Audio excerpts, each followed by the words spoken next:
Estamos começando mais um programa. Hoje o tema é oportunidades e obstáculos da infraestrutura no Brasil. Estamos recebendo aqui na sede do Instituto de Engenharia em São Paulo o Venilton Tadini, que é presidente da ABDIB, Associação Brasileira de Infraestrutura e das Indústrias de Base. O Tadini também tem um longo currículo na área, já foi diretor de infraestrutura e planejamento do BNDES, trabalhou nas origens aí do Plano Collor, foi diretor do Tesouro Nacional, presidente do Banco Fator e hoje está aí como presidente da ABDIB. Então hoje nós temos uma pauta bastante abrangente e para falar junto com ele aqui, debater junto com ele, eu estou com o presidente do Instituto de Engenharia, José Eduardo Jardim, com a vice-presidente Miriana Marques e com o vice-presidente também, Ivan Weiteli. Está começando o podcast Visão da Engenharia, o conteúdo para construir o seu dia. Tadini, você que tem toda essa experiência de mercado financeiro, aí também dentro do governo da União e essa grande experiência na área de infraestrutura. A gente vem observando nos últimos anos, então mais ou menos já há 10 anos, uma queda substancial da participação da construção e, consequentemente, também da infraestrutura no PIB brasileiro. E também, já há muitos anos, um processo de desindustrialização do Brasil. Então, a representatividade das indústrias caiu muito. Ao mesmo tempo, com dados do último orçamento da União, mais ou menos 53% do PIB do Brasil estava atrelado, comprometido com pagamentos relativos ao setor financeiro. Então, com juros, amortização de dívida, capital, mora e outros termos afim, mas 53% dele comprometido com isso. E restando para investimento, pela União, pelo Executivo, cerca de 1% desse orçamento todo, e para o Legislativo também 1%. Então, dentro desse panorama econômico e de escassez de investimentos, e dentro do nosso tema, eu te pergunto, nós estamos mais com obstáculos ou com oportunidades para a nossa infraestrutura? Primeiramente, boa tarde a todos, é uma satisfação estar aqui e falar de tema tão relevante. Cumprimento aos demais participantes aqui, pelo presidente, senhor Jardim, que é amigo de longa data. Ele tem mais idade que eu, não parece, mas é verdade. E você colocou a questão que ela tem uma amplitude realmente bastante significativa. Então eu vou procurar comer o boi aos bifes para poder, do ponto de vista lógico e dentro das várias questões que foram colocadas, poder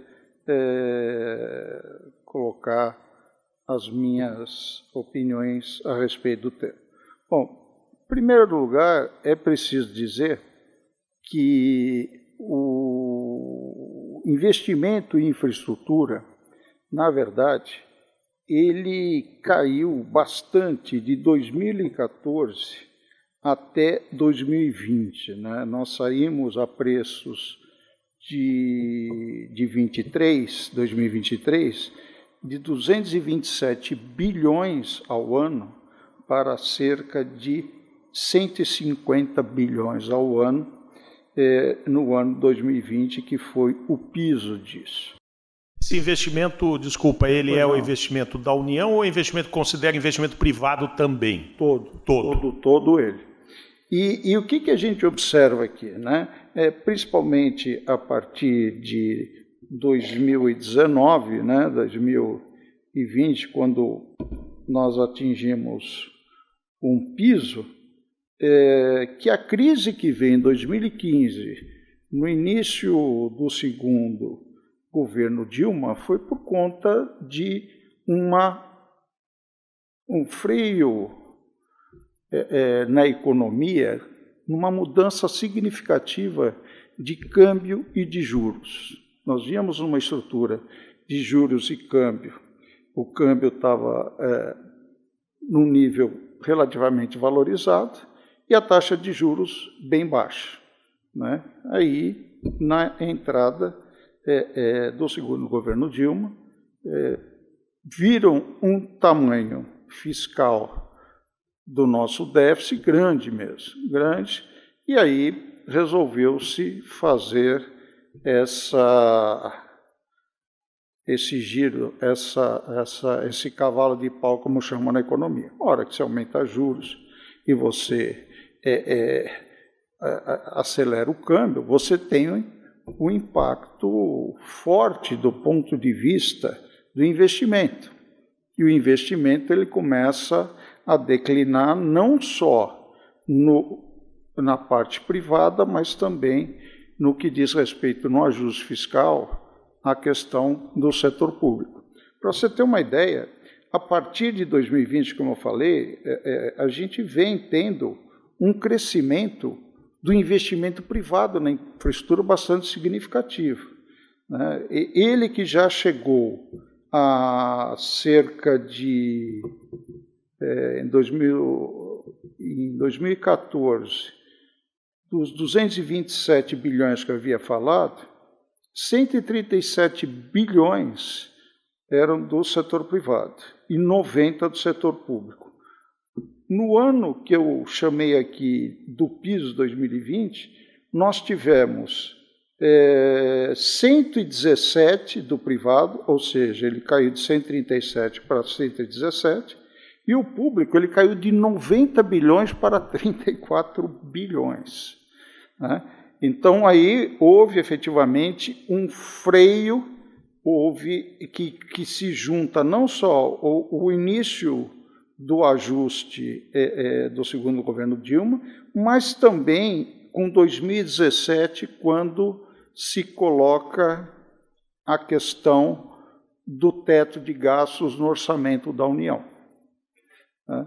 E, logicamente, como você tem crescimento inicial das despesas vinculadas, o ajuste que foi feito no orçamento da União, ele não foi feito nas despesas correntes, ele foi feito na despesa discricionária grande, que é o investimento.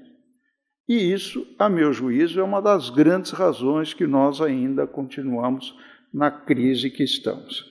Mas, para responder objetivamente sua pergunta, e aí tem uma pequena correção, porque a partir de 2020, o investimento sai de 150 bilhões e ele atinge, na nossa estimativa para 2024 agora, vai chegar a 235 bilhões. É o maior valor de investimento em infraestrutura, que ele dá cerca de 1,8% do PIB, de nossa série histórica, que começa em 2010. Agora, veja bem a composição, isso é importantíssimo. O privado sai de 117 bilhões e vai atingir esse ano cerca de 180 bilhões de reais.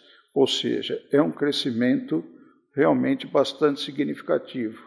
E o setor público, ele tinha atingido 33 em 2020, ele continua até 2022 nesse nível. 2023, nós conseguimos trabalhar a chamada PEC de transição que houve do orçamento, nós elevamos o investimento de 33 para 48. Né? E esse ano aqui, nós já conseguimos elevar de 48 para 53. Né? Isso significa dizer o seguinte, que a gente está em plena recuperação do investimento em infraestrutura devido a várias razões. O que é importante nesse período separar?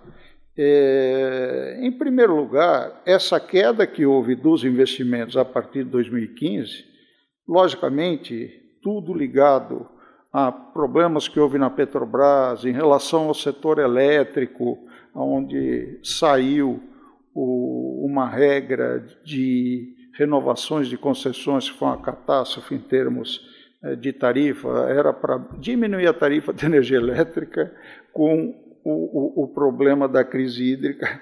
Isso não aconteceu.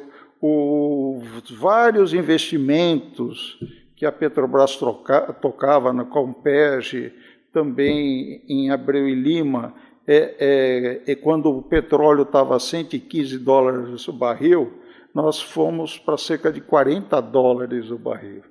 E aí, quando vai para $40, uma série de coisas que acabam passando, elas efetivamente deixam o rei nu e a situação fica complicada, né?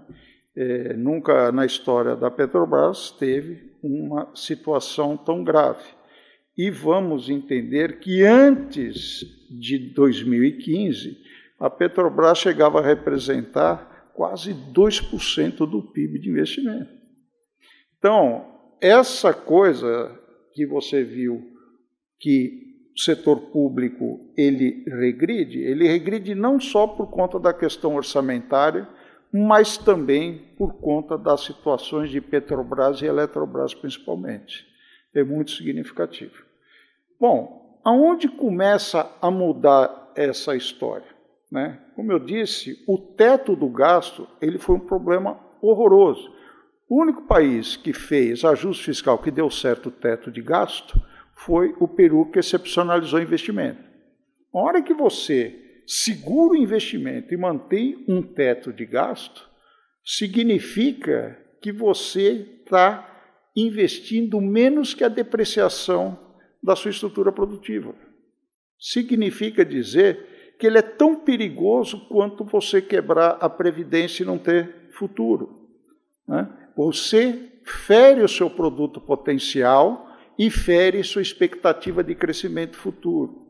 É isso que a gente costuma tentar ensinar para economistas mais ortodoxos, e eles não entendem. Eles acham que tem que cortar gasto. Falam, olha, gastos têm natureza. Você tem gasto de capital e gasto corrente. Se eu corto o gasto de capital, é que nem numa empresa.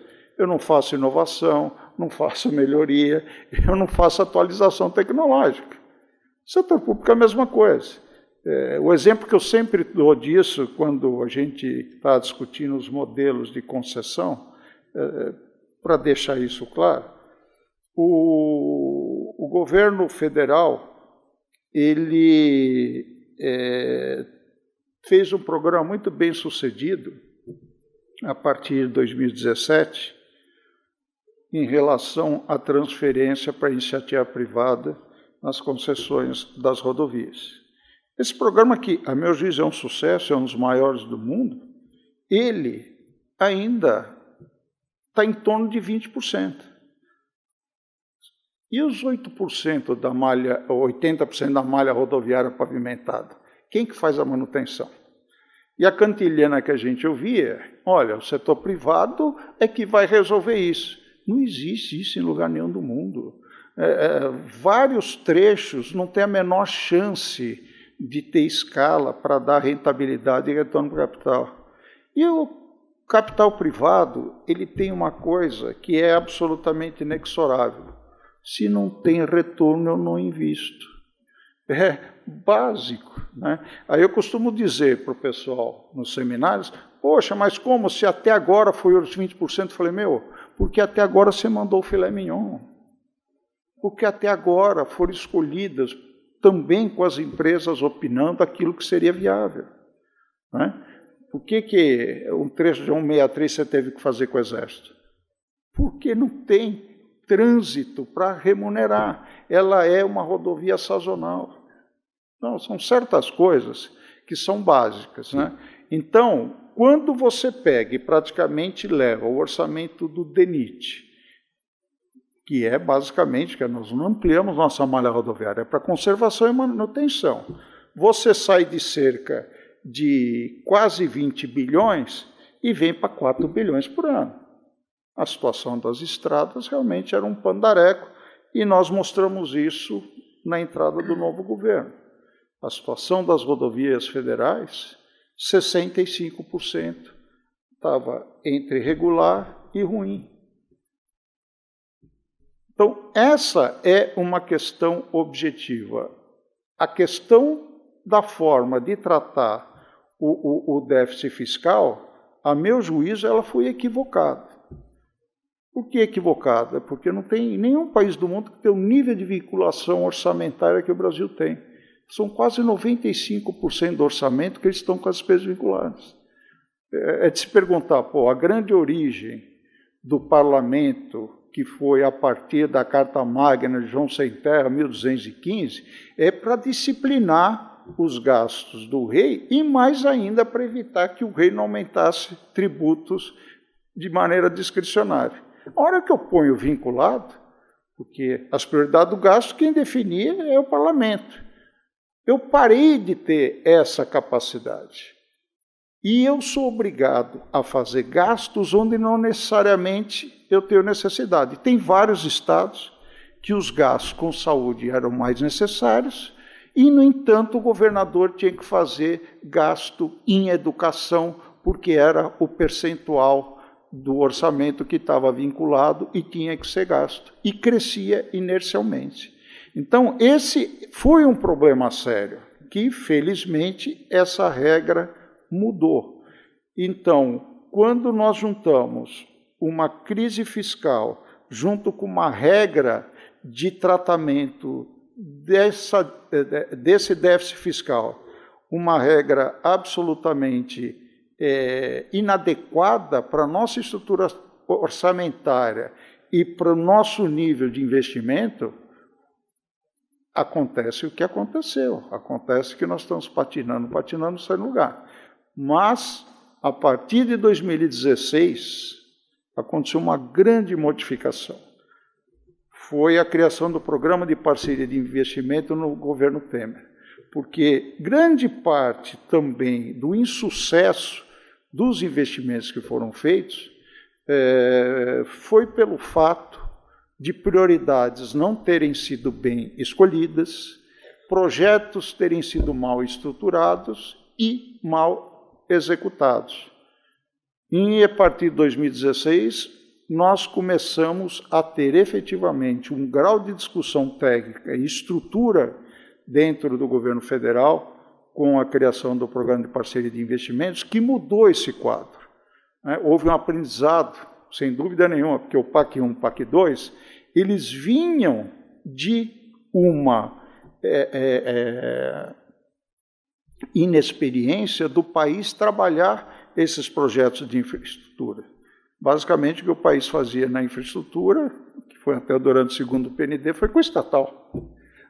Então, não tinha essa experiência, nem da forma de emprestar, nem da forma de captar, na forma de estruturar. Houve modelos inadequados, tanto é que vários voltaram para o setor público para serem relicitados, mas essa curva de aprendizado, ela não foi inócua.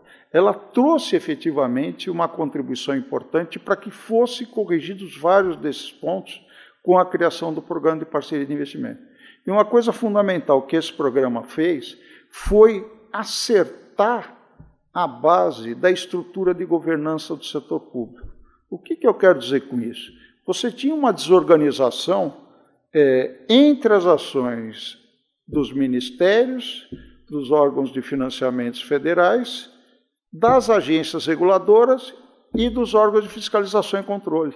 Quando criou o PPI, isso passa a ter um nível de articulação e de diálogo muito melhor. E também diálogo maior com o setor privado em cada um dos segmentos, seja ele de energia elétrica, seja de rodovias, ferrovias e assim por diante. Ou seja, a partir de 2017, nós começamos, nos processos a serem licitados, ter um nível de êxito muito grande. Dos aeroportos, o que tivemos aqui foi a entrada de grandes players internacionais. franceses, suíços, onde praticamente nós temos todos os maiores do mundo aqui no Brasil. Rodovias, nós temos mega empresas aqui que desenvolveram programas de investimento. Ferrovia, ficamos mais atrás. Por quê? Porque a atratividade basicamente era para commodities, para grãos e minério de ferro. Nós ficamos para trás na questão da carga geral e passageiros. É um dos problemas da competitividade da nossa indústria. E vamos lembrar que nós não temos política industrial. A última tentativa que tentou se fazer foi com o PSI, com o BNDES entrando fortemente, apoiando as empresas e tudo mais, que infelizmente não teve o nível de prioridades indicadas, a meu juízo, de forma adequada. E também ele começou a continuar acelerando os gastos depois que já tinha feito o efeito de um programa anticíclico para segurar a crise do subprime. Então a gente começou a pedalar em falso e só jogando dinheiro e não vimos o efeito de renda e de emprego que deveria dar aquilo. Então, essa questão do PPI é fundamental, né? Por quê? Porque pelo fato de ter melhorado é que a gente atingiu esse nível de investimento privado na infraestrutura, seja em rodovias, seja em aeroportos, seja na parte de arrendamento portuário, seja na parte de ferrovias. Enfim, eu acho que houve um êxito bastante significativo. E a crise fiscal geral levou esse nível de necessidade de conhecimento para os entes subnacionais. Então, por quê? O próprio PPI começou a utilizar o que foi para o programa, que foi a empresa de planejamento e logística. Ela passou a não só fazer a questão do planejamento, como começaram a treinar os técnicos a fazer estudos de viabilidade e modelagem. O BNDES entrou nisso para valer. Nós, na BDIB, fomos a outros atores para que fizessem isso, porque havia também, com a entrada forte do BNDES no período anterior, os bancos multilaterais dizendo que houve crowding out, expulsando os bancos multilaterais. Você teve praticamente concentrado todo o seu programa de financiamento via BNDES com repasse do Tesouro. Deu no que deu. Né? Esse tipo de coisa favoreceu muito na negociação da dívida dos Estados de transferir tecnologia do ponto de vista de auxiliar nos estudos, na estruturação de projetos, do governo federal para os governos estaduais. Né? E só que isso não parou, isso continua. E nós, no início desse ano, eu participei de várias mesas redondas, até com analistas e tudo mais, que o pessoal projetava 0,8 de crescimento. Falei, o número está errado. Falei, porque você está pondo gasto público como se ele fosse uma coisa única. Ele não é. Ele é Maria e é João. Ele é Maria e é João. E se aumentar o investimento, o efeito multiplicador de renda e emprego é muito maior. E ele tem retorno. Vocês devem ter faltado naquela aula que investimento você faz quando você tem retorno. Ou seja, retorno social, ou que pega o benefício para a sociedade, ou você tem retorno do ponto de vista financeiro. E é isso que está acontecendo. Quando você sai de 30 para 48, já está em 53, o ano que vem deve ser 65 bilhões. Pessoal, pelo amor de Deus, 15 bilhões, 15 bilhões, sabe quanto representa 1% de juros na taxa?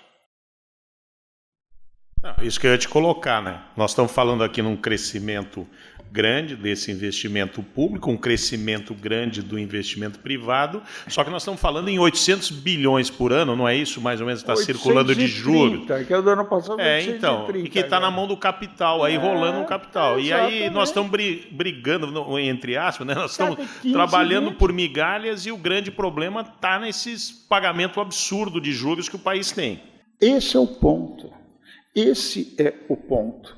Porque, veja o seguinte, não tem nada na teoria econômica ortodoxa que diga, dentro de um nível de taxa de juros como é o nosso, se 15,5 vai fazer diferença de 14,5, se 10,5 vai fazer diferença para 9,5.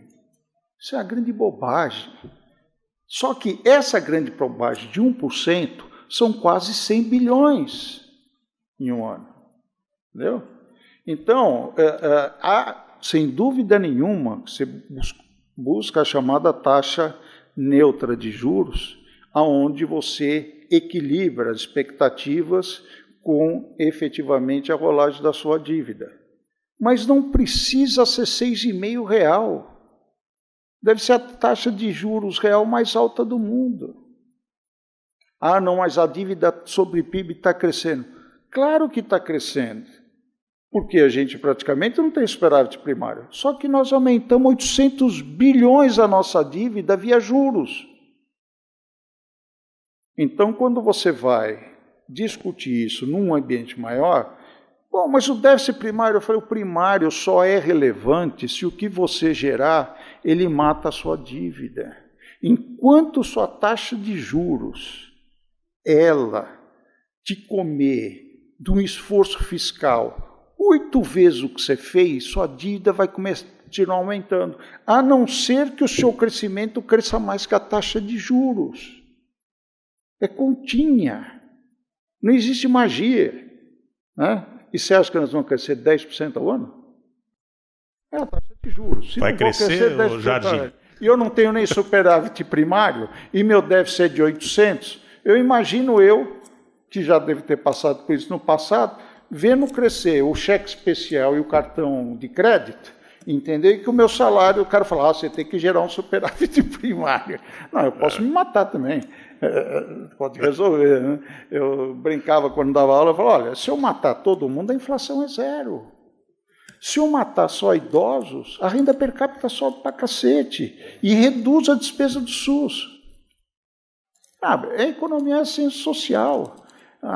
Agora, ver curva e deslocar e dizer, não, tem que ser assim, tem que ser tanto. Não é assim, tenho que saber quantos que eu vou matar para fazer isso. Né? Principalmente num país com o nível de desigualdade que nós temos, com as deficiências do ponto de vista, principalmente da infraestrutura, que expõe a sua indústria a uma situação esdrúxula, porque você, do ponto de vista de indústria, como eu disse, nós não tivemos política industrial, nós tivemos uma política compensatória que veio em 2008. Antes disso, o governo anterior sempre foi averso à à política industrial. Né? Taxa de juros alta e câmbio valorizado. Como é que a indústria aguenta isso? Como é que a indústria aguenta isso? E a indústria, ela caiu por conta disso, porque foram 2 mandatos de FHC com essa política, com câmbio valorizado e taxa de juros nas alturas, e, do ponto de vista do primeiro governo Lula, foi exatamente a mesma coisa. Eu falei, é curioso, os casos que eu conheço, que a minha especialidade é a indústria, eu não vi nenhum país do mundo onde a direita e a esquerda querem acabar com a indústria. É um negócio inacreditável. Nacionalismo no limite. Quando você está em 2 polos, da direita e da esquerda, você fortalece o seu capital nacional. Aqui nem isso acontece. Não, aqui fortaleceu o capital. Né? O capital especulativo. O que fica girando aí. O Jardim está curioso. Curioso não, ele está coçando ali para fazer uma pergunta aí. Meu amigo Tadini, é um prazer muito grande recebê-lo aqui no nosso instituto. O prazer é meu. E eu me lembro, né, eu tive o privilégio de, por mais de 10 anos, participar da BDIB na posição de vice-presidente e sei da importância, da relevância e dos trabalhos que a BDIB sempre fez em benefício do nosso país. E fico muito feliz de saber que hoje a nossa querida BDIB está sendo comandada por você. Você tem experiência, você tem o privilégio de ter participado dos dois lados do governo, da iniciativa privada, e você é um patriota. Então, tudo isso nos dá uma garantia, uma confiança de que a BDIB cada vez mais pode contribuir com o nosso país. Eu queria perguntar a você o seguinte, dentro da sua experiência, do seu conhecimento, até que ponto a segurança jurídica e a reforma tributária poderão afetar nos investimentos no nosso país? Excelente pergunta, Jardim. Só para concluir o raciocínio anterior, que ficou uma ponta, porque eu acabei falando da indústria, porque está nessa situação, né? E agora nós estamos efetivamente saindo com uma nova política industrial. Vamos ver se dá tempo de resgatar a nossa indústria ainda, né? Nós temos tudo para fazer isso. Do ponto de vista fiscal, nós melhoramos muito, já se entendeu que investimento é diferente de despesa corrente. Se quer cortar, vamos desvincular e cortar efetivamente onde pode ser cortado. Não investimento. Investimento tem que ser, como diria o Marx, imexível. Investimento é base, é o nosso futuro. Do mesmo jeito que eu não posso sangrar a Previdência, porque as pessoas que trabalharam e colaboraram precisam viver na frente, eu não posso sacrificar não só essas pessoas, como os mais novos também, sem ter expectativa de crescimento, de não ter emprego. Entendeu? Então, é uma coisa importante toda essa mudança que houve, o setor privado entrando na infraestrutura bastante, nós melhoramos a capacidade de fazer estruturação, estudos de viabilidade de projeto, temos já, e isso precisou passar pelo PAC 1 e PAC 2, o PAC 3 é muito melhor, porque ele tem projetos que não são declaração de intenção, são projetos melhor estruturados, e isso realmente é importantíssimo. Como é importantíssimo, e você colocou com propriedade, a questão da reforma tributária. O setor que mais pagava imposto no Brasil, ou que ainda paga, é a indústria.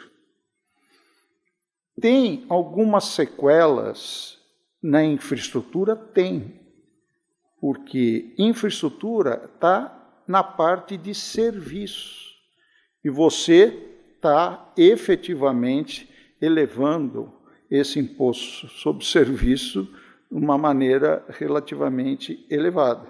Mas ele vai diferenciar de setor para setor e do nível de investimento que está realizando, porque você tem toda a parte de compensação pelos insumos e tudo mais, de sorte a que você só pague aquela alíquota sobre o valor agregado. Tem muitos empresas na BDIB que falam, pô, tá vendo, a alíquota subiu. Eu falei, sim, mas subiu sobre o valor agregado, não é sobre o que é hoje, que é gasto sobre gasto em cima de imposto sobre imposto, né? E vamos ter uma forma de acomodação, sem dúvida nenhuma, mas no total, o nosso sistema tributário, que é caótico, ele é absolutamente ininteligível, é a coisa mais difícil para você explicar para o investidor estrangeiro como é que essa coisa funciona, e que, apesar de algumas ações que são tomadas, de repente, você pode mudar aquilo que já foi feito por 5 anos anteriores. É aquilo que o Malan falava, que no Brasil até o passado é incerto. Você tem uma instrução normativa da Receita, faz o entendimento, pega 5 anos para trás. Entendeu? Então, Jardim, desse ponto de vista, nós estamos no caminho correto. Não vai ser a melhor do mundo, não vai ter uma taxa de 22, 23, como é na Europa, tal. Tudo bem, mas de resto, é um sistema moderno, nós temos estrutura técnica para fazer isso e para fazer via cashback as compensações sociais são necessárias. Tem alguns setores que dizem, mas eu sou social, eu tenho que ter um tratamento diferenciado. Eu falei, não é o setor que tem que ter. Quem tem que ter é o consumidor. Então, você vai trabalhar no saneamento e energia elétrica como faz em país civilizado. Eu vou dar cashback, tarifa barata para quem não tem dinheiro. Por exemplo, cesta básica. Não, tem que isentar toda a cesta básica. Conversinha. Não vou isentar a cesta básica. Eu vou dar cashback para quem precisa ter recursos para comprar a cesta básica. Né? Se eu dou para todos, eu estou dando para o cara de renda elevada também. É ele que tem que pagar a renda que vai ser distribuída para aquele que tem menor condição. A mesma coisa é na tarifa de água, na tarifa de energia elétrica. Né? E dentro da entidade não foi brincadeira defender isso. Falar, eu estou aqui discutindo não só a teoria da questão da equidade na distribuição de renda, mas também a prática como funciona no mundo. O que foi exemplificado há pouco aí, né, no linguajar popular, né, o incentivo, vamos dizer, a desoneração do A100, mas ao mesmo tempo do filé mignon, do bife ancho, tá certo? Então você acaba distorcendo o sistema. Acaba distorcendo. E por que de um produto da cesta básica e não outro? Então não é cesta básica. Ou se ela é básica, ela não é básica. Né? E se for básica, eu tenho que dar o tratamento também do ponto de vista da isonomia. O que é a isonomia? É eu ter condições de privilegiar quem de fato tem problema para colocar comida na mesa. É simples assim, tá certo? Então, Jardim, duas coisas. Reforma tributária, importante, estamos no caminho certo, do ponto de vista estrutural, vai trazer um benefício grande, e principalmente com a indústria, porque além disso ela vem articulada com os projetos do PAC para fortalecer o conteúdo local, e você tem condições efetivas de dar apoio aos segmentos que você quer tornar prioridade. Não adianta fazer que nem o PSI, que tudo era prioritário. Tudo que é prioritário significa que nada é prioritário.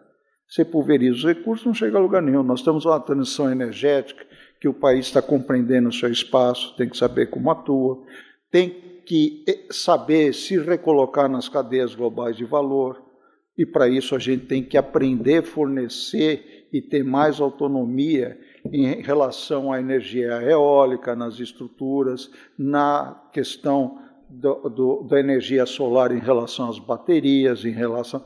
Então, é isso, é por isso que chama Nova Indústria Brasil. Eu não estou aqui para aprender a fazer melhor turbino-gerador. Os que fazem turbino-gerador melhor do mundo estão aqui. O maior, só viu o laboratório, agora é Itachi, né? Porque tem isso também. Você começou com Brown Boveri e Azé, depois virou ABB, e agora é Itachi. Então, mas qual que era o maior laboratório do mundo de testes de transformadores? Né? Quando fez de Itaipu, antes era em Osasco, eu fui lá visitar. Depois teve em Três Gargantas. Você ia na Siemens, a Siemens tinha um modelo do hidrogerador que tinha a orquestra sinfônica dentro, né? Saía na Veja de capa inteira. Era o maior do mundo. E as empresas permaneceram aqui porque era um dos poucos países que restou com energia de origem hidráulica. Então, nós tivemos, efetivamente, muito substantiva, como aconteceu lá fora, na medida que isso... Você sabe quanto que é a demanda hoje de turbina e gerador para a hidrelétrica? Rosca. Então, a gente relacionou com as empresas 18 aproveitamentos com menor impacto ambiental para voltar. Não pode demonizar. Aí você tem uma força danada do ponto de vista de ação institucional para que não pare o subsídio que é dado para a energia solar. Agora, onde está a nossa insegurança jurídica? Ela está na crise institucional que nós atravessamos. Você tem um executivo que, diferente do que foi no passado, esse mesmo partido, ele não tem estrutura majoritária no Congresso Nacional, e a discussão sobre determinadas medidas, elas ganham uma dimensão de um processo de negociação que não deveria ser o adequado. Isso é um problema. E mais do que isso, você pega o Legislativo, ele que aprova os diretores indicados às agências reguladoras. Quando eles, por alguma razão do Legislativo, não gostam de uma decisão, teve, não sei se vocês tiveram conhecimento, acredito que sim, a chamada Emenda 54 acho que é o Danilo Forte, se não me falha a memória, que ele queria criar um conselho acima das agências formado pelo Legislativo. Não está entendendo? Você nomeia o cara lá, mas aí você não está de acordo, ou você tem um conselho em cima. Isso é insegurança jurídica. Isso que nem empresa associada a nós. Teve uma tarifa aprovada, o reajuste, no Ceará, soltaram um decreto legislativo segurando o reajuste da tarifa. Veja, o poder concedente é representado pela agência. E aí vai o Legislativo, para aqueles, mesmo que ele elegeu, ele vai lá e quer. BNDES, nós estamos trabalhando para que volte o financiamento à exportação de serviços, porque é por ali que você entra também com produtos da sua indústria, como era feito, né? Então, teve lá o deputado, soltou também um projeto de lei para que as operações de crédito externo de instituições oficiais passassem pelo Congresso Nacional. Você está entendendo? Isso é insegurança jurídica. Insegurança jurídica foi o prefeito do Rio mandar passar os tratores em cima dos pedágios da cidade. Você tem lei, está na Constituição, o artigo 175 você regulamentou e diz o seguinte: se eu vou encampar, que não tem problema nenhum, meu governo eu quero encampar, indeniza. Tem a regra, está tudo contabilizado, então você indeniza e encampa. Não, eu quero que mantenha o investimento que eu fiz, do nada ainda passa o trator em cima, né? Foi feito no Paraná também. Isso, de fato, é segurança jurídica. Um outro exemplo é em relação a uma questão específica que começou na área portuária. Uma concessionária entrou, recebeu de uma prefeitura a cobrança de IPTU. Era um projeto de uma concessão que foi transferida do governo federal, o município cobrando IPTU. Tem o princípio da imunidade recíproca. Como é que fica? Não, mas esse é o privado que está explorando. Não importa, porque em última instância, quem tem é o beneficiário e o direito daquilo é a União. Bom, só que vários prefeitos viram, se fez aquilo com o Porto. Teve um parecer do Supremo que foi e deu rodovia. 15 prefeituras entraram numa rodovia X querendo cobrar IPTU da estrada. E já começou a turma das ferrovias. E agora, sabe, aí levou, discutiu, o Supremo, grande parte já entendeu, já começou a voltar. Fomos à AGU mostrar qual que era o prejuízo para a União disso. Não, mas é o concessionário que vai pagar. Não, se o concessionário pagar, ele vai te pagar menos direito de outorga. Não existe magia. Então, a AGU entrando em campo, ação no Supremo, para mostrar que isso é uma violência, né? E o contrato é claríssimo. Se colocar tributo novo tem que ser repassado. Ah, não, mas não pode repassar para a tarifa tem que ter modicidade. Perfeitamente. Então eu deixo de pagar o direito de outorga. Ah, mas não pode, porque o direito de outorga está no orçamento. Você está entendendo? Eu falo, olha, então nós vamos ter que fazer um reequilíbrio. Ou por um lado, por outro, ou via prazo ou diminuição de investimento. Ah, realmente então é um problema, vamos resolver isso. A relação do executivo com o legislativo. Hoje você tem um enfraquecimento do executivo, né? E tenta fazer aquilo que é possível nas negociações, negociando o ministério e tudo mais. E o legislativo vira e mexe também se bica com o legislativo. O judiciário se bica com o legislativo. Então não adianta chegar para mim e falar, não, mas não tem crise institucional. Eu falei, bom, você tem razão. Os poderes funcionam direitinho. O café é servido, o estacionamento é adequado, o cara limpa o vidro da janela. Mas não é disso que eu estou falando. Uma república, ela pressupõe a independência dos poderes, mas a harmonia entre eles. Coisa que a gente não vê aqui na Terra Brasília. Tá certo? Aqui é tiroteio. Cada semana você tem uma coisa que sai e que você tem que correr atrás para verificar o que vai acontecer. Às vezes não adianta ter lei. Se quem fez a lei depois ele muda, entendeu? E através de um ato, né? Ou se não você tem uma interpretação do Supremo que também coloca aquilo em xeque. A gente está diminuindo a exceção da exceção, porque as nossas leis normalmente são constituídas assim, várias delas têm um tamanho assim desse tamanho, e depois vem várias páginas da exceção da exceção. A gente está diminuindo um pouco isso. Está diminuindo. Né? E cada vez mais está fazendo a regulamentação, que nem está sendo agora debênture de infraestrutura, da forma adequada, pelas áreas, cada ministério soltou a sua, critérios bastante velozes para desburocratizar. A gente fica escutando tantos obstáculos, tantas dificuldades, e a gente entende que a infraestrutura é um serviço essencial, né? Tem que ter. Você acha que diante desse cenário, qual área da infraestrutura desenvolve no Brasil nos próximos anos?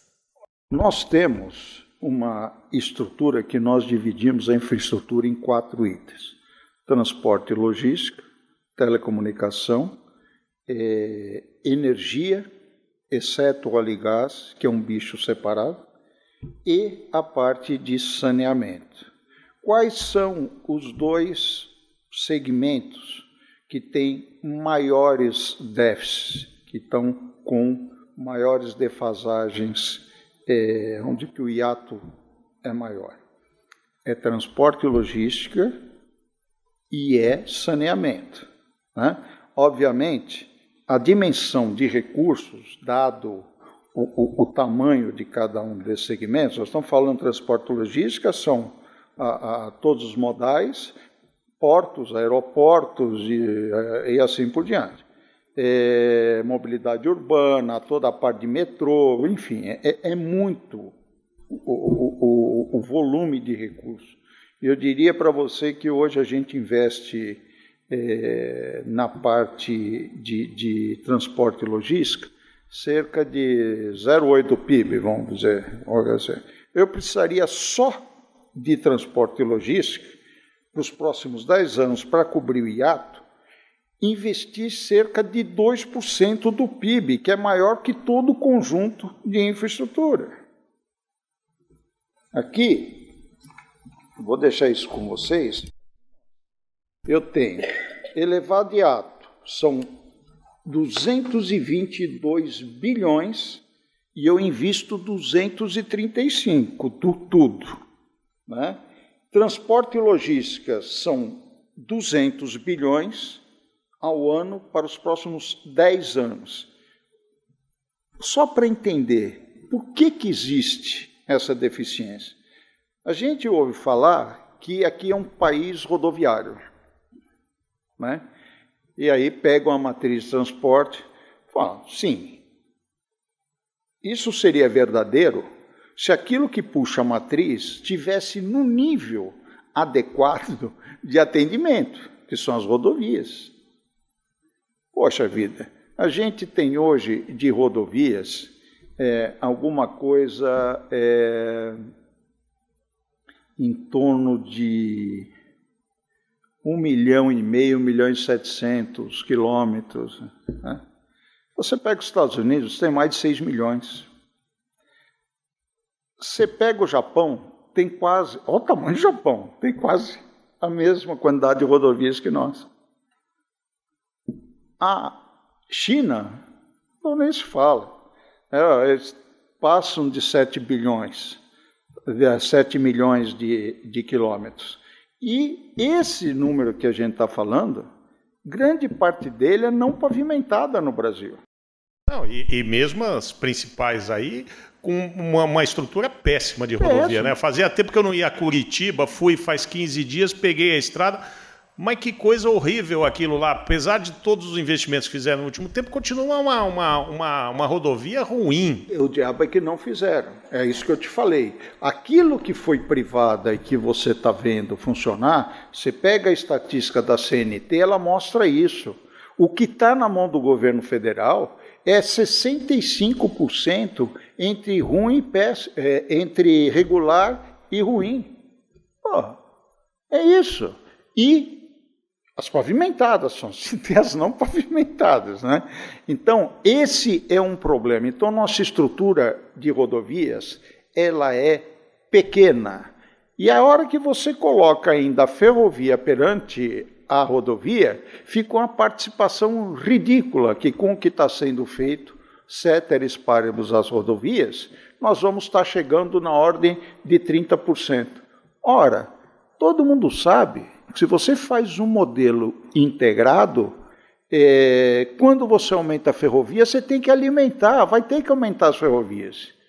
Eu converso isso lá com o pessoal do planejamento do Ministério, e falo, olha, desculpa, o modelo não está bom. Se vocês estão aumentando essa quilometragem de ferrovias, eu acho que tem que aumentar mesmo, e o que está projetado não são aquilo que é necessário na parte de carga geral e nem de passageiros, nós estamos com uma participação ridícula. Ridícula. Quer dizer, nossa quilometragem é pequena e, além disso, nós temos um desequilíbrio intermodal. É tudo que a gente não precisa. Nós não temos. Uma das nossas sugestões é você pegar, tem alguns trechos, quando você pega vertical, que vem do Nordeste e vem até Sul-Sudeste, ferrovia para fazer. Você tem alguns pequenos trechos. A gente está propondo que você integre toda essa estrutura para que você possa fazer a parte de carga geral, e a hora que você fizer isso, você vai ter que realmente reestruturar os seus portos, porque o volume de carga via container, ele vai aumentar em muito. E vai aumentar em muito. Por quê? Porque o produto vai estar mais competitivo. Né? Você está acertando a questão, por isso que eu sou otimista, custo Brasil, você está da questão trabalhista, você está fazendo a reforma tributária, você está fazendo um programa de apoio à indústria mais eficaz do ponto de vista de elencar prioridades junto com a sua estratégia de desenvolvimento. Né? Então, é um caminho importante para seguir. E mais, aquilo que está sendo investido em infraestrutura, ele vai começar a puxar a indústria. Essa que foi o que eu disse para o pessoal no início do ano. Eu falei, vocês não estão vendo. Ah, mas esse crescimento é pequeno. Eu falei, ele é pequeno, mas é dinâmico. O efeito que ele tem, ele não é algo que você pagou a contribuição ou a renda permanente de alguém que já é inativo. Você colocou com propriedade para onde vai nosso orçamento. Vou te dar exatamente. Ativos e inativos. E juros. É aqui que está nosso orçamento. Ativo, inativos e juros. Ou seja, do ponto de vista de dinamismo, é rosca. Tá certo? Ah, o que você está falando aqui, R12? Não estou falando nada, eu estou apontando uma realidade. Agora, você vai me dizer as castas dentro dessas estruturas de quem está com recebimento indevido. A gente vê alguém que é responsável pela legislação ou pela análise de instrumentos legais que aprova coisas que são benefícios, inclusive retroativas. Aconteceu recentemente. Eu não vejo a Faria Lima falar nada contra isso, não. Agora, a hora que você aumenta 5 bilhões de investimento, outro dia estava um cara bom, economista, tal, até respeito. Não, mas o que você está falando? Você quer aumentar investimento público? O Estado não sabe investir. Eu falei, você tem razão. O Estado não soube fazer Itaipu, não soube fazer Tucuruí, não soube fazer o terceiro estádio siderúrgico nacional, não soube fazer Angra 1 e 2. Eu falei, nesse seu princípio, você tem a síndrome do... O Richardman, que é um economista austríaco, ele fala, isso aqui não é o complexo de vira-lata do nosso teatrólogo, né? Mas é a síndrome do subdesenvolvimento que acha que não pode fazer nada. Eu falei, olha, pelo seu raciocínio, a gente também não devia investir em educação. Por quê? Porque as escolas são caras e tem desvio de merenda escolar. Então eu não estou fazendo direito. Então eu não vou fazer saúde também. Porque eu preparo mal meus programas de vacinação. Então eu não vou investir em saúde. Eu não vou investir na melhora do SUS.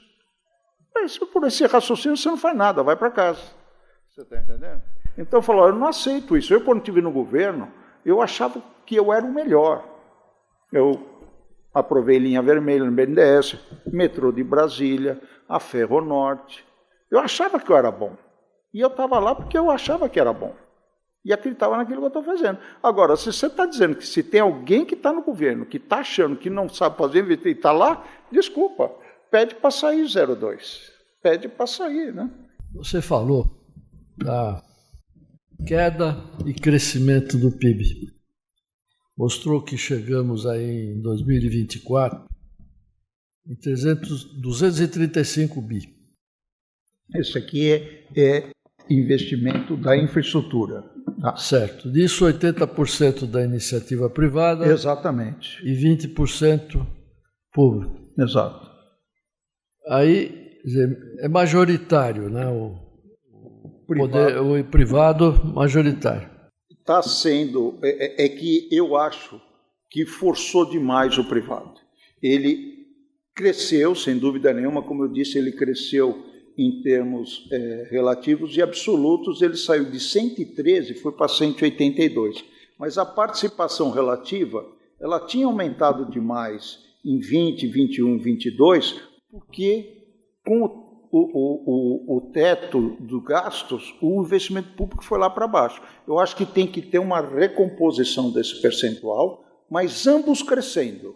Ambos precisam crescer. Né?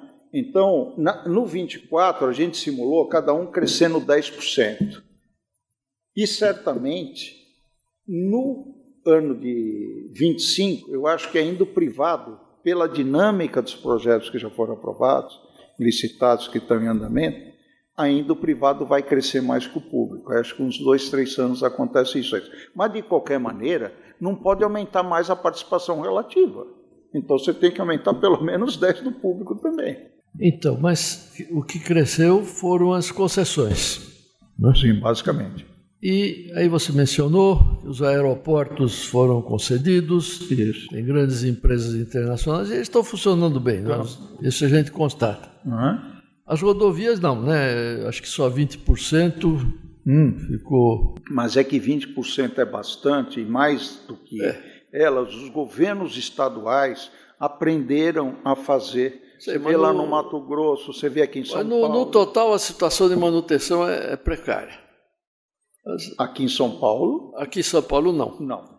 Nas rodovias. Isso. E é isso que está se procurando levar para os outros estados. Por exemplo, no Centro-Oeste, Mato Grosso do Sul, eles estão trabalhando direito. Então, mas antes desses 10 anos, queda em crescimento, nós começamos a fazer concessões no setor ferroviário. Há 30 anos começou o processo.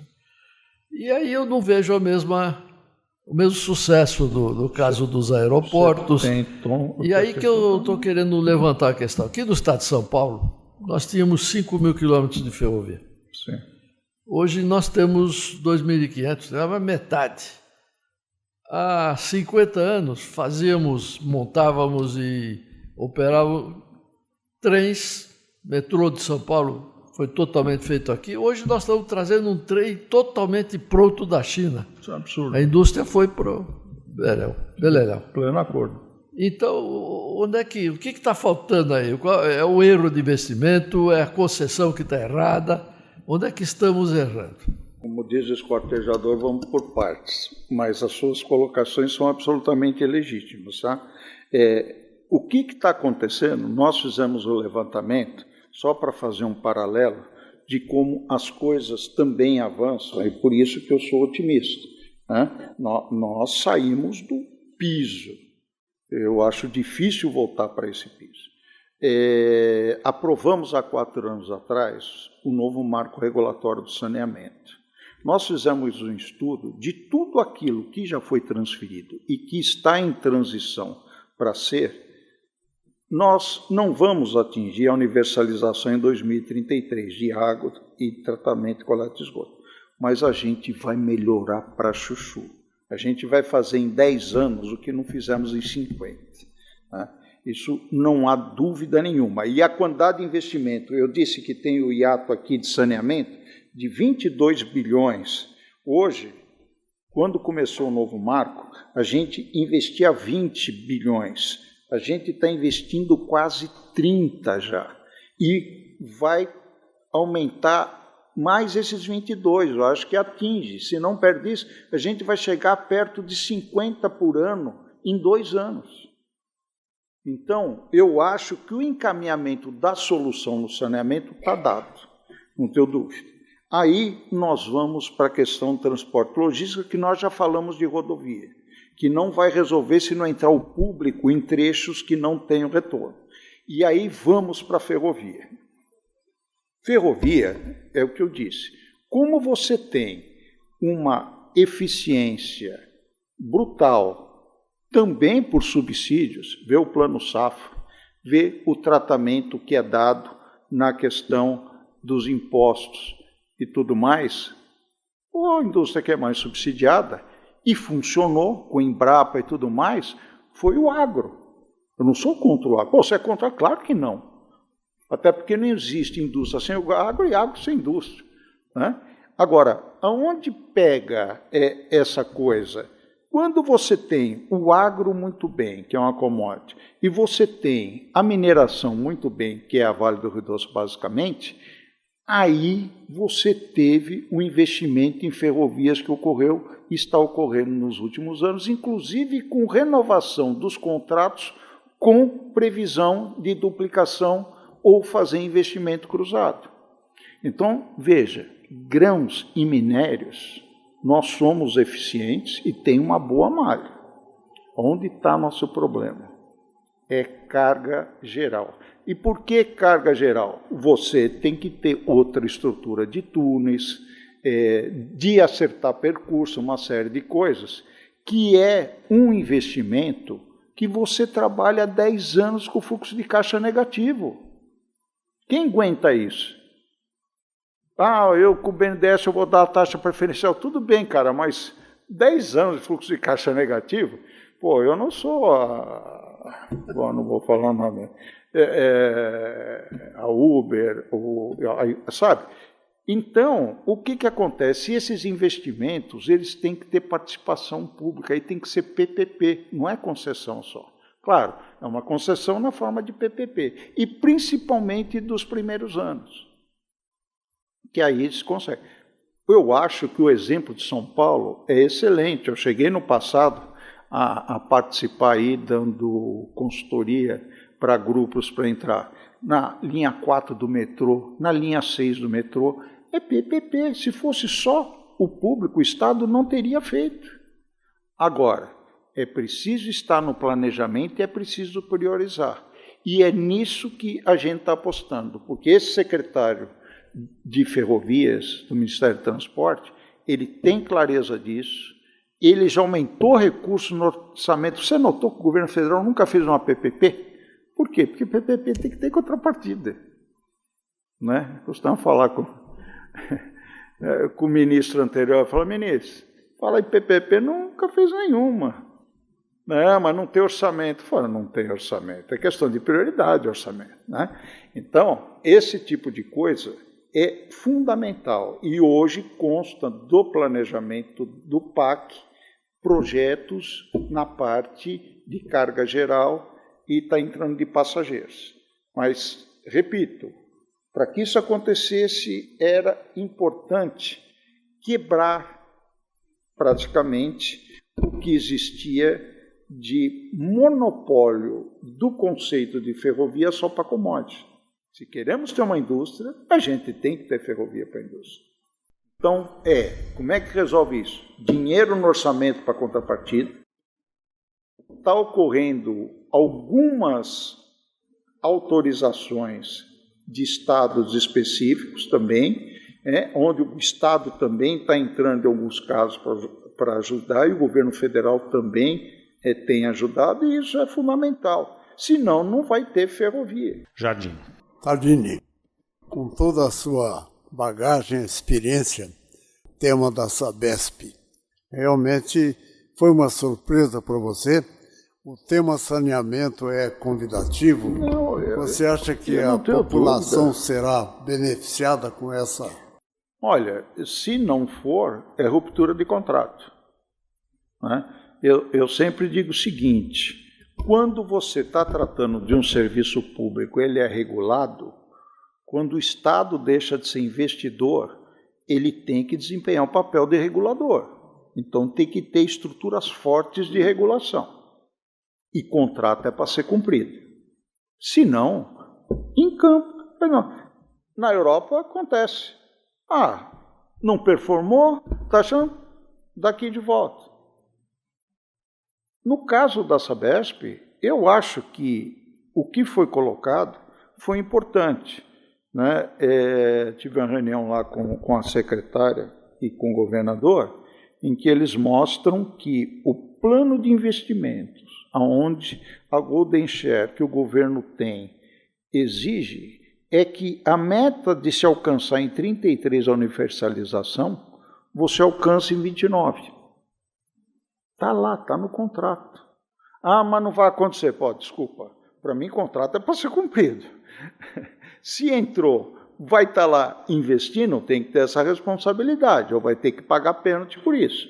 É simples assim. É a mesma coisa que está no contrato da Embraer.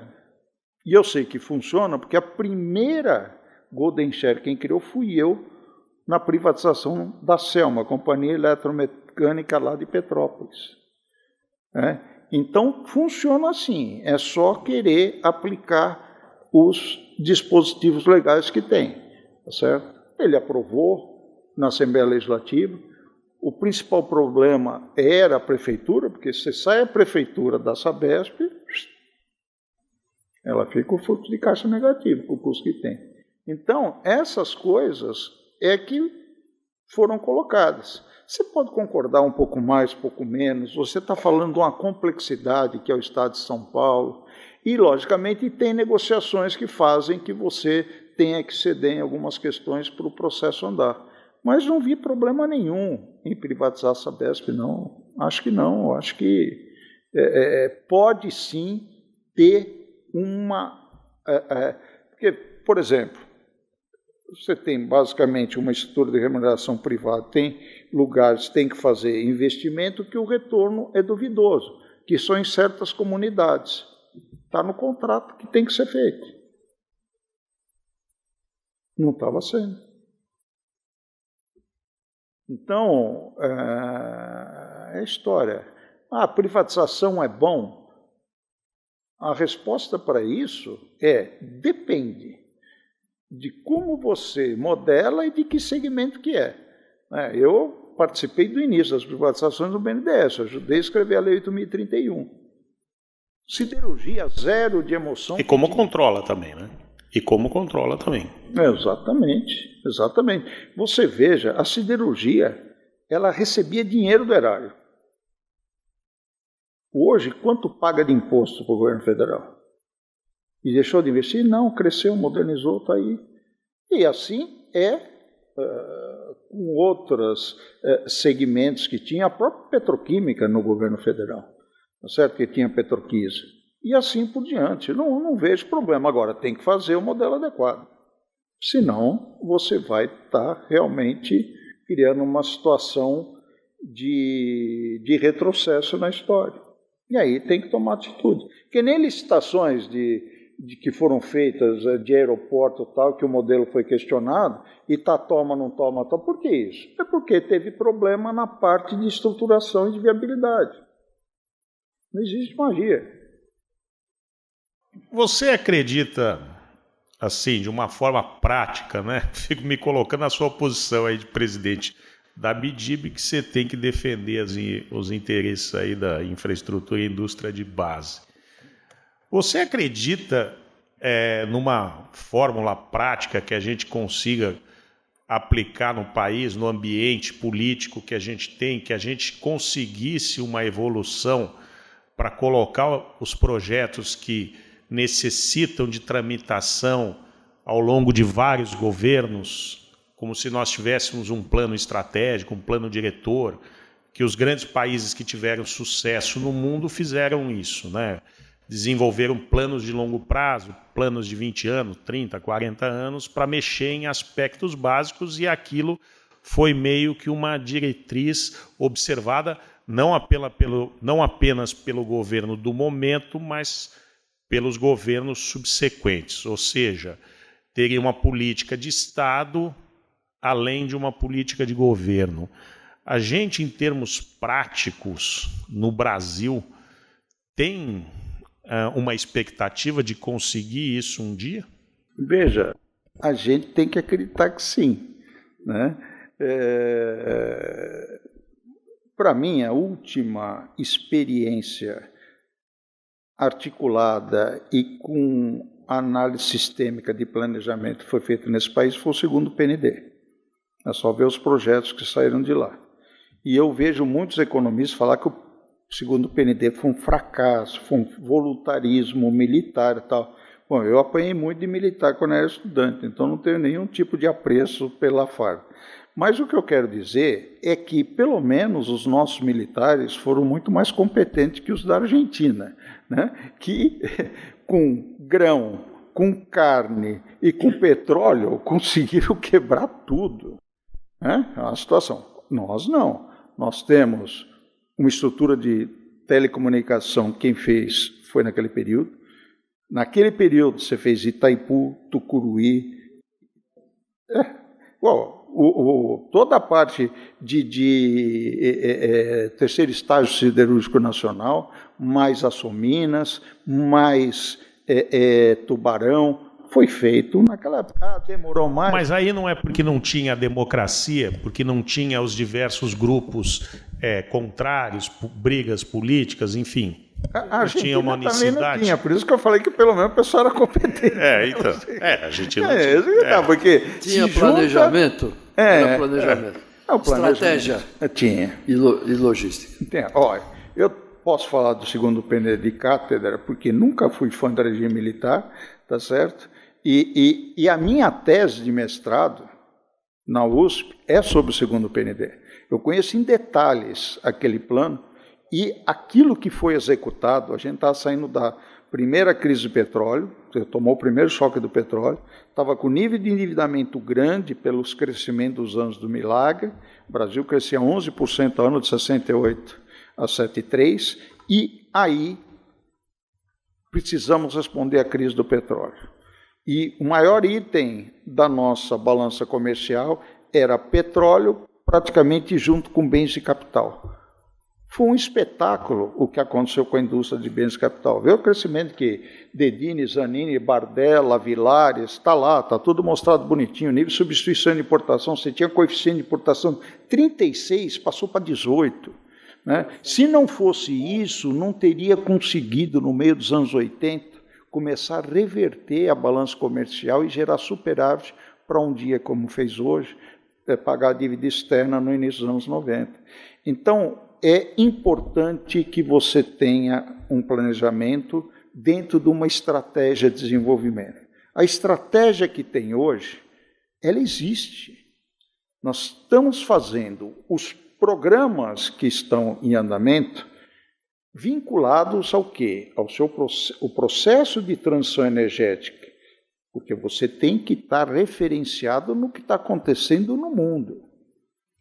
Bom, processo de transição energética, isso caiu como uma luva, que nós somos efetivamente a bola da vez para entrar nesse mercado com fontes renováveis e daí hidrogênio verde, para que a gente possa fazer os nossos produtos industriais verdes, né? Que é uma coisa que me preocupa, é quando você tem o gringo lá fora financiando polo no PCM para exportar célula de amônia só.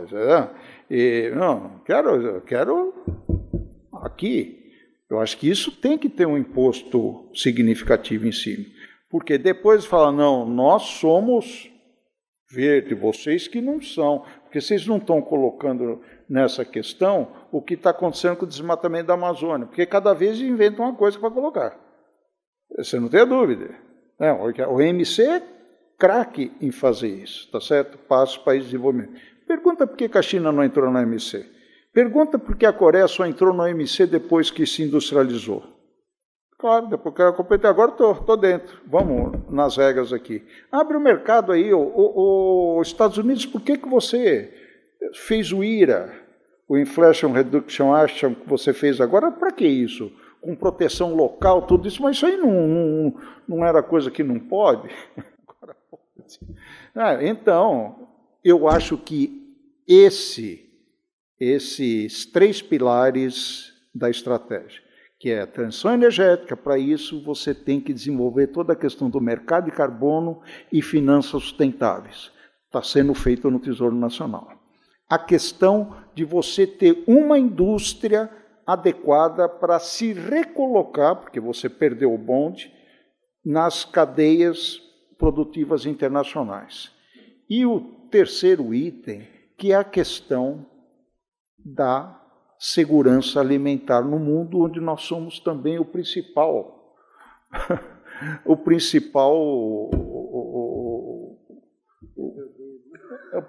provedor. Então, nós estamos com 3 grandes prioridades, que daí sai a estrutura dos projetos do PAC, elas estão vinculadas a isso, estão vinculadas dentro do orçamento, estão vinculadas com a nova Indústria Brasil, com a questão do conteúdo local. Então, você tem uma estrutura que existe. O pessoal ainda não conseguiu explicar direito essa coisa, como se deve.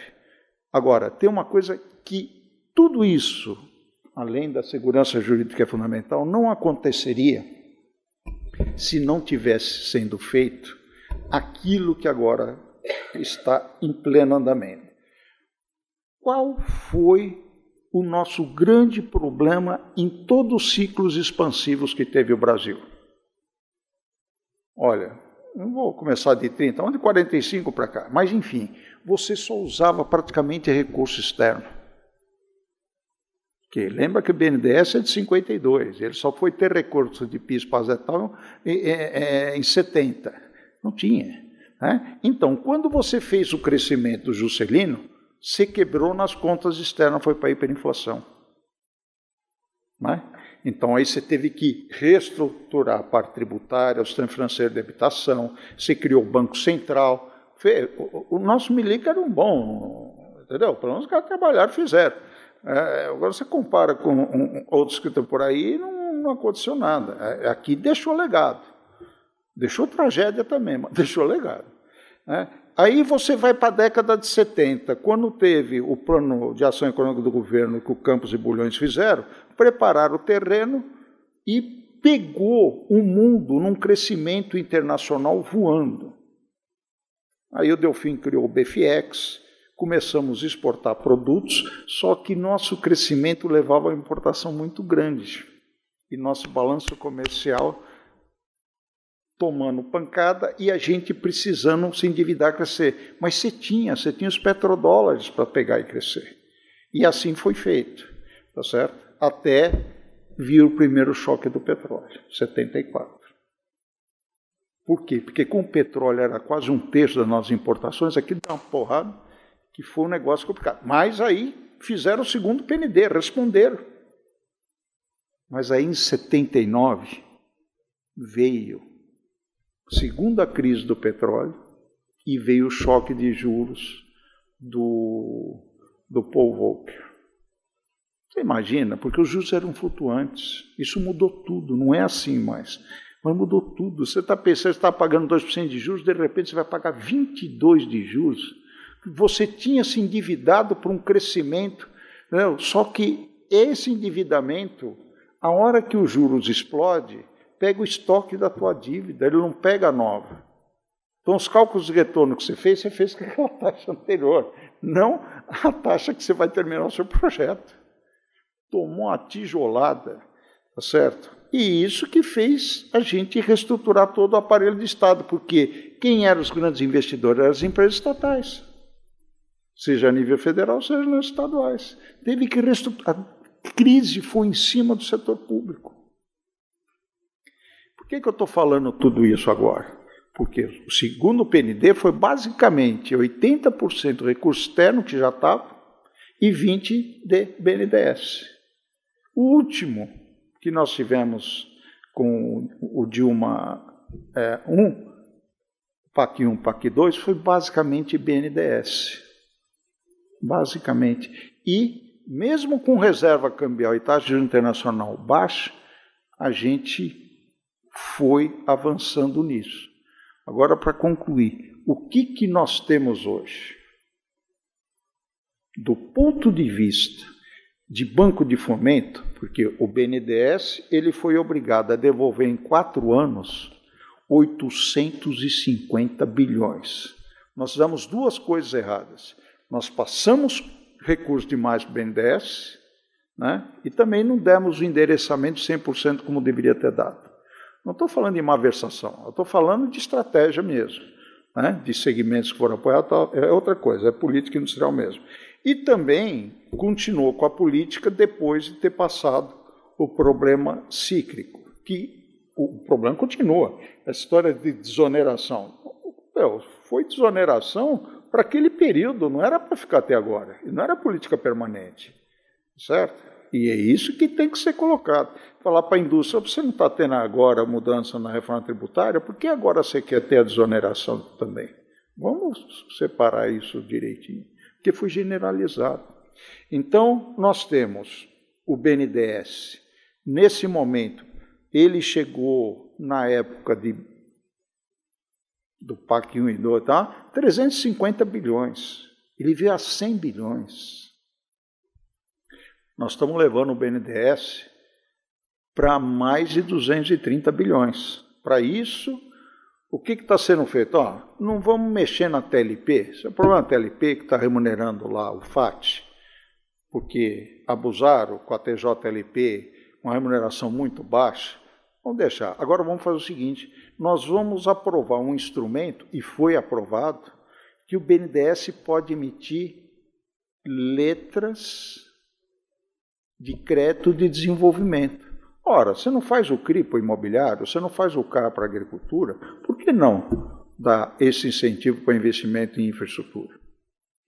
E o BNDES foi aprovado pegar até 10 bilhões dessa coisa, entendeu? Segunda coisa, o Tesouro Nacional começou a emitir títulos verdes, pegando de instituições com taxas menores. Repassa para o fundo verde do BNDE para fazer transição energética. Isso é fundamental. Terceira coisa, o BNDES se acertou com os multilaterais e com os bancos privados para fazer consórcio nos grandes projetos. E aprovou no Congresso Nacional uma excepcionalidade de remuneração do FAT menor para fazer inovação tecnológica. o BNDES está pronto para crescer e crescer muito, porque ele está desalavancado. E com a qualidade dos projetos que tem, o pessoal, BNDES, olha o nível de inadimplência, é quase nada. Agora, você ter banco de fomento que não tem inadimplência, você fez alguma coisa errada. Não existe. Na gestão anterior, foi isso que eu brincar. Conta para mim, por que vocês estão distribuindo 70% de dividendo, Paulinho? Não, isso aqui quer colaborar com o déficit primário. Eu falei, cara, você é fomento. Você é anticíclico. Você criou uma taxa procíclica, que é essa porcaria da TLP. Ainda você distribui 70% de dividendo e faz o banco devolver 850 bilhões. Você virou um banco de estudo. Isso aqui não é banco de estudo, cara. Isso aqui é banco de fomento. E está virando novamente banco de fomento. E a gente sempre... fui no Senado contra mudar para a TLP. Falou que nós podemos fazer a taxa ser modificada nas flutuações para não ficar tão distante e ter segmentos específicos de apoio, não ficar geral na carteira. E o pessoal do BNDES está trabalhando direito. O BNDES está trabalhando direito. Então, da parte de fomento, o BNDES volta. Do ponto de vista dos multilaterais, estão voltando e articulados com o BNDES, inclusive na estruturação de projetos. E mais ainda, aquilo que você viu, um tiroteio entre Banco do Brasil, Caixa e BNDES, acabou. E, além disso, trouxeram para dentro BASA e BNB, que era um saco de gato, cada um trabalha. Não, deixa o mercado... Que mercado resolver? Então, por que ele é estatal? Se é o mercado que vai resolver. Mas tem cada coisa que não dá para entender. Então, você tem os bancos de fomento articulados, você tem os multilaterais na captação de crédito e toda a parte relativa a finanças sustentáveis, títulos internacionais para captação sendo feitas pelo Tesouro Nacional. E mais, nós temos reserva, e mais, o nosso câmbio está desvalorizado. Entendeu? Então, você tem o ingrediente aqui perfeito para isso. E só para completar, na parte externa ainda, o BNDES fechou acordo com os multilaterais, que para cada $1, cada 5 dólares que eles colocam, o Tesouro coloca $1 que ele está fazendo a captação para dar hedge cambial para os empréstimos dos bancos que entraram. Ele está fazendo o primeiro leilão, porque entra BNDES 1, entra 4 multilaterais, agora ele está fazendo um leilão para os bancos privados para ver quanto vão aportar na estrutura desse fundo. Cacete. Entendeu? Então, você tem externo. Mas tem que ter projeto bom. Perfeito, nós temos. Porque você tem que ter perspectiva de demanda. Eu tenho tudo demanda represada. Então, meu amigo, aqui não. E o meu banco de fomento está legalzinho. Minha reserva, como é que está? Entendeu? E ainda o que nunca teve em um ciclo expansivo, que eu disse que sempre basicamente foi recurso externo e o BNDES mais recentemente. Mercado de capitais, debênture incentivada que atinge a pessoa física. Eu falei, gente, tudo bem, mas não é isso que resolve. Eu preciso do investidor institucional. Quem investe na Ásia, na Europa, nos Estados Unidos e no Canadá é investidor institucional. São essas grandes fundações. E aqui, esse pessoal tem 1,6 trilhão. E desde as fubecadas que tomaram no passado, as fundações que precisaram de aporte, não voltaram para a infraestrutura. E essa gente tem que voltar para a infraestrutura. É para isso. Por quê? Porque ele tem estrutura passiva que ele necessita ter bons ativos de médio e longo prazo, como são esses ativos de concessão, onde você tem uma estabilidade na receita para o equilíbrio atuarial dele. E junto com eles entra a reserva de asseguradoras, que são mais de 700 bilhões, que também está fora do mercado. vale dizer, fomento externo e mercado de capitais, nós estamos preparados para a guerra. Eu fui diretor do Tesouro e fui diretor do BNDES de planejamento. Oh, pelo amor de Deus, me entrega um negócio desse na mão. Sabe? Então, potencial a gente tem agora. Ô, mano, aí é mais do que potencial, porque são coisas que já viraram fato. Né? Que nem várias captações, debênture de infraestrutura já foi aprovada, tá certo? Além da debênture incentivada, e os ministérios já estão soltando a última regulamentação. Então é coisa bacana. Agora, o secretário do Tesouro já anunciou a primeira linha dessa que eu estou falando com o BID para fazer, e vai reforçar de novo o caixa do BNDES no Fundo Verde para aplicação, e trazendo bancos privados para junto, para também entrarem nesse game da captação externa. Então, eu acho que nós temos a equação adequada para o financiamento do crescimento. Porque sempre, o que aconteceu no passado? Me endivido externamente, eu quebrava na balança comercial ou na questão dos juros, aquilo gerava um processo inflacionário interno, aí o voo de galinha batia a cara no chão, tinha que começar de novo. Começava outro ciclo, vinha tudo novamente. Os 3 últimos ciclos foram assim, com exceção do último, que eu não entendi por que só usaram o BNDES, se a taxa de juros internacional estava baixa, o mundo estava líquido e tinha reserva cambial. Eu não entendi. Agora está sendo usado. Agora está sendo usado. Então, nossas fontes de financiamento, elas não são... Você pegar o BNDES, o que ele vai pressionar o Tesouro, é isso perto do que foi no passado. Porque a captação externa, os repasses, o fundo novo que foi aprovado e também a debênture de infraestrutura vai dar uma condição de você... Poxa, nosso estudo, lá o Livro Azul, nós somos estudo, não sei se vocês conhecem esse Livro Azul, 850 bilhões de investimento só para iniciativa privada. Alguns já licitados, outros para licitar. Está lá bonitinho, entendeu? Como é que vai financiar isso? Essa pergunta que eu fiz há 4 anos atrás. E estou correndo atrás disso até agora para fechar as fontes. E estão fechadas. Agora, é preciso o mercado entender. Faço reunião com a Ambima. Nessa história da debênture da infraestrutura, fiz reunião com o CVM, com o pessoal da Ambima, com o pessoal de seguradoras, com tudo, o pessoal, com a Previc, para entender o que está por trás de tudo isso.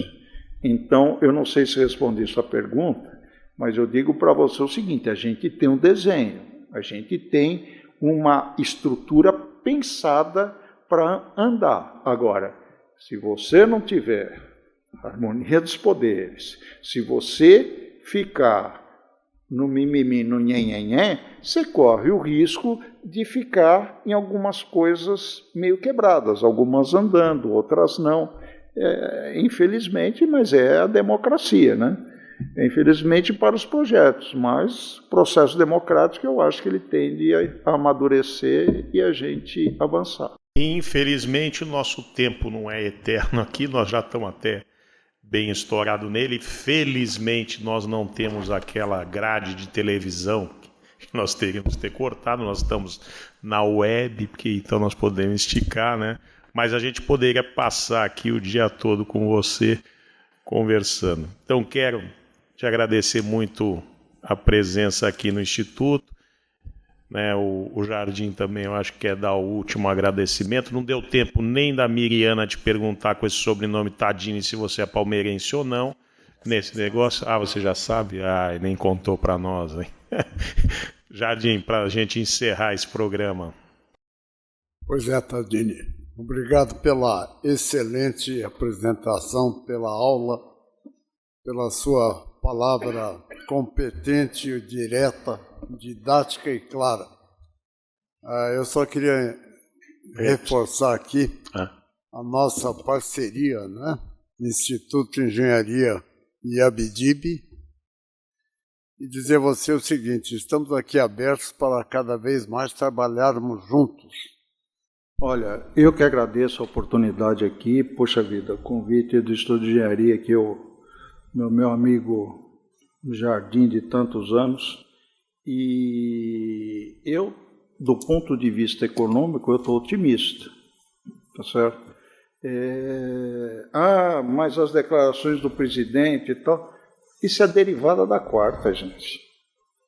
É derivado da quarta. O que fez a nossa taxa interna aqui subir foi expectativa com o que aconteceu com o FONC nos Estados Unidos, que assim também que mudou, voltou novamente.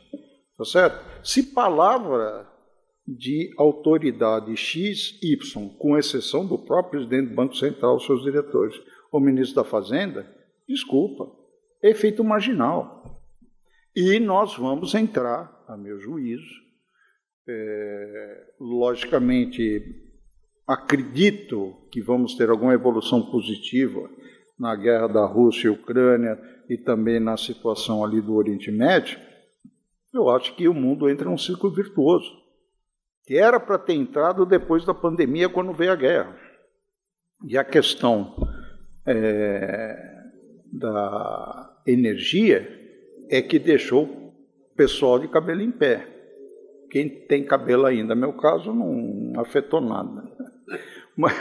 Mas aí eu acho que a gente, dentro dessa estrutura de prioridades que o mundo colocou, a gente tem as divisas adequadas para mudar a nossa posição no sistema econômico internacional. Superávit primário estrutural, quase 100 bilhões. Reservas. Né? E aí, trabalhar com a taxa de juros, não vou mexer. Não, porque tem que gerar superávit primário. De quanto? Para pagar os juros? Os juros, se você baixar ainda mais 2%, eu vou ter que estar pagando 600 bi. Você acha que eu gero isso? E a dívida vai crescer quanto? X%. O PIB tem que crescer isso, senão não adianta. A dívida sobre o PIB só vai aumentar. Isso é aritmética pura, não é grandes, né?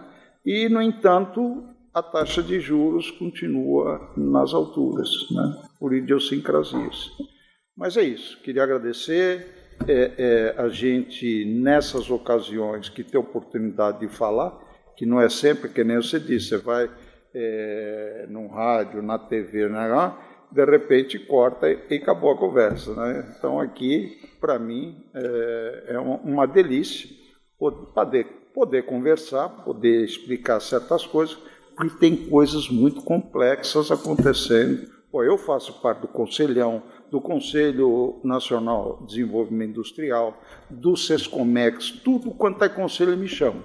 O ruim é que você, quando começa a colaborar bastante, depois vem um caminhão de demandas, entendeu? E a vida fica difícil. E eu justamente já saí de um banco de investimento, fui para a entidade de classe, para ter um tipo de ação mais institucional e tudo mais. Não, eu estou me vendo que nem aquele gladiador lá do filme, coisa tá feia. Então, gente, muito obrigado. E até porque, né, para a gente explicar o óbvio, qualquer coisinha no TikTok de 5 segundos ou 10 segundos aí serve, no Instagram, né? Agora, para explicar com profundidade, a gente precisa de tempo. E para isso nós temos o nosso podcast aqui, Visão da Engenharia, e que está à disposição de todo mundo para acompanhar na web. Muito obrigado a todos e até um próximo programa. Não perca o próximo podcast Visão da Engenharia.